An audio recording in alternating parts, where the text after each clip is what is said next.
चंद्रशेखर आजाद जी पिछले कुछ समय से बलौदाबाजार की आगजनी और अमर गुफा में जैतखाम की कटान के ऊपर आप छत्तीसगढ़ सरकार पर बहुत मतलब मुखर हुए हैं, बहुत उनके खिलाफ हुए हैं। तो क्या अब लगता है कि छत्तीसगढ़ सरकार कुछ सही कर रही है, सही कार्रवाई कर रही है? जय भीम नमो बुद्धाय। तो आप लोग देखिए, चंद्रशेखर रावण भैया जी ने छत्तीसगढ़ के सरकार के बारे में कुछ बोले हैं। तो आप लोग वीडियो को पूरा देखिएगा, तब समझ में आएगा। वीडियो में पूरा बने रहिएगा, देखिए। मेरी जो जानकारी है, आज ही मेरी छत्तीसगढ़ की टीम से बात हुई। अभी भी 50 से ज़्यादा लोगों की गिरफ्तारी हुई है। अगर किसी ने किसी घटना को अंजाम दिया है तो जो सही व्यक्ति है जिसने घटना को अंजाम दिया उस पर आप कार्रवाई कर सकते हैं, लेकिन कार्रवाई के आड़ में अगर निर्दोष लोगों को और एक बड़े समाज को, जिसको सतनामी समाज कहते हैं, गुरु घासीदास जिन्होंने नारा दिया मानव मानव एक समान, मन का एक समान का नारा देके बहुत सारी जातियों को एक धागे में पिरोने का काम किया, भाईचारा बनाने का काम किया, जिन्होंने अहिंसा का पाठ जो है, प्रेम का पाठ सबको पढ़ाया, उनके अनुयायियों को जिस तरह से कुचलने का काम वहाँ की सरकार ने किया है, ये किसी भी कीमत पे इसको स्वीकार नहीं किया जाता, इस अन्याय को सहन नहीं किया जाता। मैंने जाके अपनी पीड़ा मुख्यमंत्री से रखी थी, मीडिया के माध्यम से, अपनी सभा के माध्यम से, लेकिन मुझे ऐसा लगता है कि अभी मुख्यमंत्री जी ने मेरी बात का संज्ञान नहीं लिया। मैंने राज्यपाल महोदय को भी ज्ञापन दिया था और मेरा मानना है कि सरकार हमारे सतनामी समाज को हल्के में ले रही।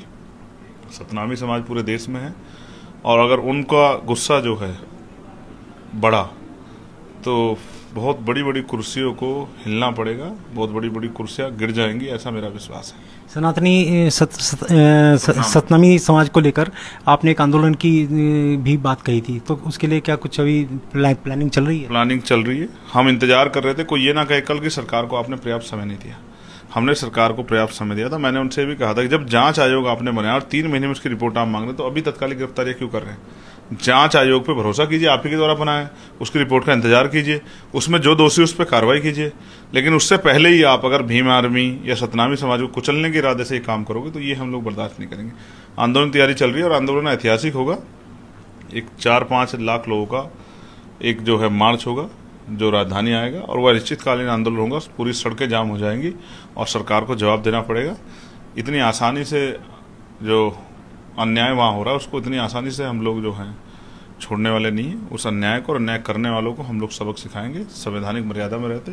एक ऐसा आंदोलन होगा जो सरकार को याद रहेगा और छत्तीसगढ़ के इतिहास में भी याद रखा जाएगा। इस सवाल को सदन में भी उठाएंगे? जी बिल्कुल, मैंने लगाया है सदन में सवाल और मेरा मानना है कि अगर मुझे अवसर मिला तो मैं पूर्ण पुरजोर तरीके से इस अन्याय जो अन्याय हुआ है उसके खिलाफ अपनी आवाज़ मुखर करूंगा और सरकार से जवाब मांगूंगा कि सरकार, मैं कोशिश करूंगा कि जो और जिम्मेदार पदाधिकारी हैं, नेता हैं, उनसे भी जो है मैं संज्ञान लेता रहूंगा लगातार, जो वहाँ काम कर रहे हैं कि अभी सरकार की कार्रवाई क्या है। अभी तो सरकार पूर्ण रूप से सतनामियों का दमन कर रही है और इस दमन को हम लोग बर्दाश्त नहीं करेंगे। अच्छा, कुछ इसमें भीम आर्मी के लोग भी अरेस्ट हुए हैं, तो उस पर आप क्या कहेंगे? 150 से ज्यादा भीम आर्मी के लोगों को अरेस्ट किया गया और वो अरेस्ट इसलिए किया गया है कि भीम आर्मी के लोगों का मनोबल टूटे। लेकिन भीम आर्मी के लोगों का मनोबल नहीं टूटने वाला। भीम आर्मी के साथ ही सिपाही की भूमिका में सतनामी समाज के साथ खड़े और लंबे समय से जुन जाति के खिलाफ, चाहे कांग्रेस की सरकार रही हो उनके समय में जितना अन्याय हुआ और अब चाहे भाजपा की सरकार, सभी अन्याय के खिलाफ उन्होंने मजबूती से लड़ाई लड़ी है। मेरा ये मानना है कि भीम आर्मी के साथियों का मैं धन्यवाद करूंगा। उन्होंने सारी जो पीड़ा है वो अपने ऊपर ले ली है और उनको बहुत जुल्म का शिकार होना पड़ा, मारपीट, तमाम तरह की परेशानियों का।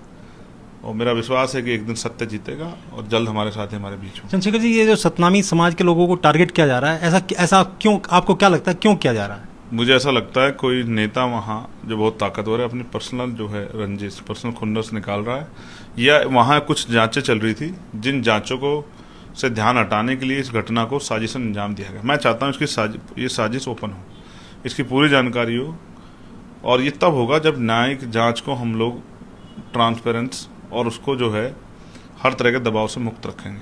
लेकिन जांच तो तब होगी जब जांच के लिए पर्याप्त समय मिलेगा और पर्याप्त जो है जो उनको ताकत दी जाएगी।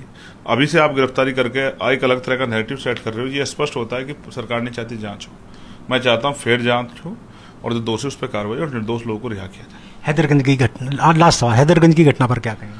नहीं, हैदर कैनाल की जो घटना है वो बहुत दुखदाई है और मुझे उम्मीद है कि उत्तर प्रदेश के मुख्यमंत्री बहुत नरम हृदय के हैं, वो गरीबों की, दलितों की, पिछड़ों की पीड़ाएं सुनेंगे।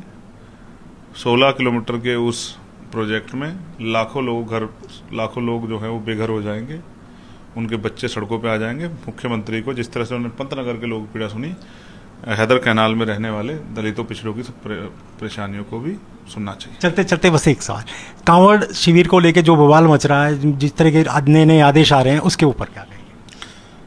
सच कहूंगा तो बुरा लग जाएगा सरकार को। नहीं, आप सच कहते हैं तो बुरा लगता ही है, लेकिन आपको आपसे सच की उम्मीद है। सच कड़वा होता है, नीम की तरह, लेकिन सच सच होता है। ये जो बांटने का काम सरकार कर रही है, इसका कोई फायदा नहीं होगा, इसका नुकसान होगा। अगर इतना बड़ा समुदाय इस देश में अपने आप को असुरक्षित महसूस करता है या भय में रहता है, इसकी जिम्मेदार वो सरकारें हैं जो इस तरह का माहौल बनाती है। मैं ये समझता हूँ मानव मानव एक समान, धर्म आदमी का व्यक्तिगत विषय है। हम सहारनपुर में के रहने वाले हैं, हमने सहारनपुर में कावड़ यात्राएं देखी। तमाम धर्म के लोग कावड़ यात्रा का स्वागत करते हैं, सम्मान करते हैं, शिविर लगाते हैं। ये जो इस यात्रा को संकुचित करके, छोटी करके, इसका जिस तरह से जो इसका एक प्रभाव था उसको कम किया जा रहा है, ये भारतीय जनता पार्टी की सरकार के लोग कर रहे हैं और ये अच्छा नहीं। अयोध्या के लोगों ने इनको सबक सिखाया है और मुजफ्फरनगर के लोगों ने भी सबक सिखाया है और आने वाले कल में पूरे उत्तर प्रदेश के लोग इनको सबक सिखाएंगे। उपचुनाव में भी सबक सिखाएंगे जरूर। मैं आशा करता हूं कि आप लोग वीडियो को पूरा देख लिए होंगे और आप लोग को समझ में आ गया होगा कि चंद्रशेखर रावण भैया जी ने छत्तीसगढ़ के सरकार के बारे में क्या क्या बोले। तो आप लोग चैनल को सब्सक्राइब कर लीजिएगा ताकि आप सभी को अगला वीडियो का नोटिफिकेशन मिलता रहे। Thank you so much. जय भीम, नमो बुद्धाय।